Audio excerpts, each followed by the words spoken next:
In 1995, after an unprecedented absence of 6 years, the 007 franchise returned to the movie theatres with a new leading man, a reimagined supporting cast, a revamped creative team, and a definitive vision for how James Bond could work in a post-Cold War world. Pierce Brosnan's first 2 movies were applauded for their contemporary depiction of how the Secret Service would operate in a modern world, with only the most minor modifications to bring the traditional Bond formula up to date. Series producer Albert Broccoli had passed his duties to both his daughter Barbara and Michael G. Wilson, and then passed away between the release of GoldenEye and Tomorrow Never Dies, meaning that the creative team no longer had any remaining direct links to the original 1960s movies, save for Desmond Llewellyn, who remained as James Bond's ageing head of Q Branch, and The World Is Not Enough would go on to be his last appearance as the character, as he died later that year from injuries from a fatal head-on collision whilst driving to a book signing event.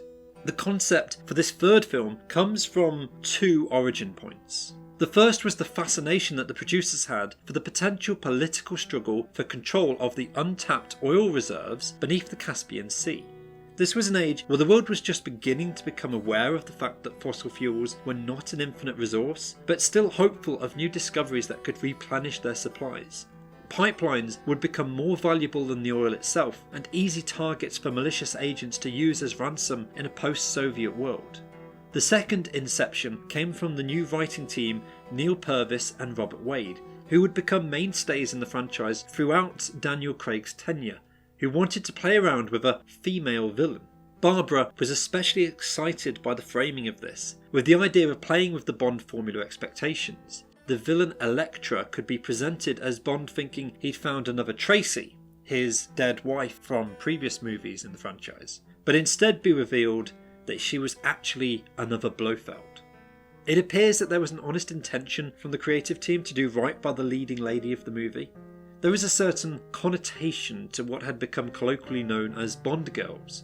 All of the Eon-produced movies had followed a set formula, where 007 would feature at least 2 or 3 conquests for the main character to move between across the 90-minute runtime. Through the 1990s, the sexual politics of these movies was feeling increasingly dated, and both of the previous films had done their best to show that their femme fatales as dangerous women of equal capability to James Bond himself. Purvis and Wade crafted their new villainess in the form of a praying mantis, a woman who uses her sexuality as a weapon even more explicitly than Xenia Onatopp had in GoldenEye, and who could use Bond's libido and hyperactive ego against him. The plot would begin as a simple rescue mission from a bungled kidnapping, with deep personal implications for Judi Dench's M, but evolve into a battle against international terrorism. The producers hired Michael Apted to direct the film specifically as they were looking for a director capable of eliciting a strong performance for Elektra. Apted was a celebrated director but not one famous for action movies. Instead, he'd won Best Actress nominations for Sissy Spacek, Sigourney Weaver and Jodie Foster.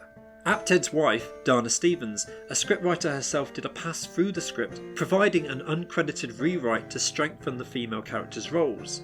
It's a shame then that upon release the film's single biggest consistent point of criticism was the performance of other leading lady, Denise Richards, as nuclear physicist Christmas Jones. This comes from the movie's reliance on the traditional Bond formula, as once Elektra is revealed as the villainess, he leaps his affections onto the nearest capable woman to hand. The script tries to tie her into events by making use of her role as a physicist, therefore a woman with specific knowledge about the plutonium radioactive bomb that the finale revolves around. Many of the critics complain that Denise Richards was the most unlikely nuclear physicist in existence, but as someone who's worked in the scientific field, I don't think there's anything unplausible about her characterisation. The problem is that she's just almost completely unnecessary. Her expertise largely comes down to tracking or disarming bombs, something that in previous years 007 would have accomplished alone, and that in their desperation to make the character interesting, the producers saddled her with the most ridiculous name they could think of.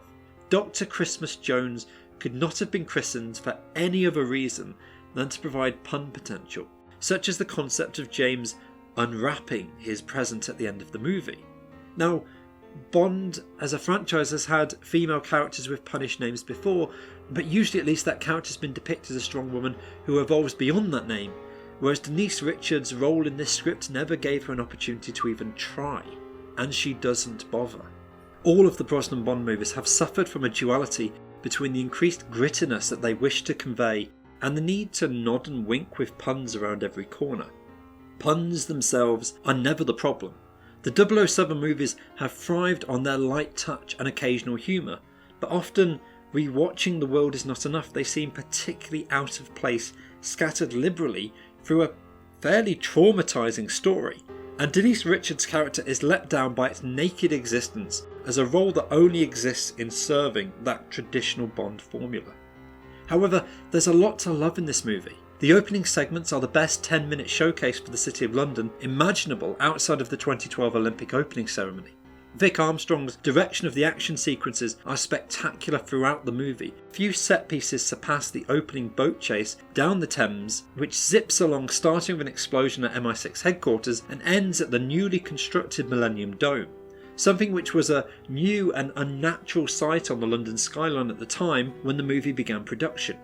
The team were clearly keen on building up the new world around their leading man, with several returning elements from GoldenEye rearing their head throughout the movie, such as Robbie Coltrane as the mobster Valentin Zukovsky, a visual embodiment of the changing landscape of Russia throughout the 1990s.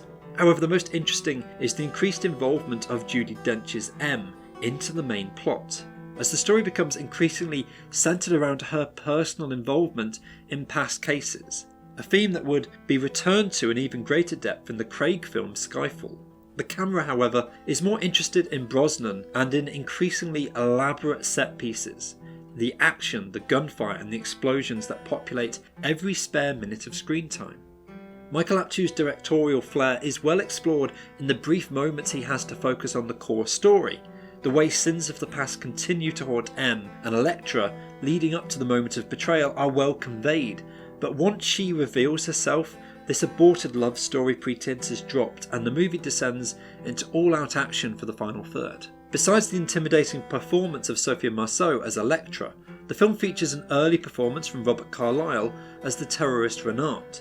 He's an imposing character, certainly a match for Bond during the action sequences, and his first moments in the movie are quite impressive, with him rising from a cave in a darkened night, surrounded by flames, and then successfully pulling out a hijacking of a nuclear warhead. However, once it becomes clear he is besotted by Elektra, she becomes the dominating feature of the movie. What first appeared to be the mastermind is revealed only as the henchman, and a tragic one at that, as he's already doomed to die before the movie even begins. The emotional climax of the movie occurs in Elektra's bedroom, not on board the submarine, as Bond frantically tries to prevent a nuclear explosion. Again, the Bond formula trumps the direction that the script was attempting to pull in. Sometimes lambasted as the weakest of all of the Brosnan Bond films, The World Is Not Enough laid down some concepts and ideas that would be expanded upon once Daniel Craig took up the mantle as James Bond. Rarely as cringe-inducing as some of its predecessors, it gets my vote as the most underrated James Bond movie out there. Its weakest moments are not actually bad, just failures to live up to its best potential. Minus the femme fatale, the movie has so much in common with Skyfall, a sequel to come 13 years later that would repeat several of these ideas with far less commitment to the honoured James Bond formula, and justifiably reap the rewards for veering off the straight and narrow. However, unlike Craig's harrowed performance, Pierce Brosnan offers a safe, reliable comfort of the James Bond of old, and that warm, nostalgic feeling of the 20th century permeates every bit of this outing. Could there possibly be a better time capsule for 1999 than this?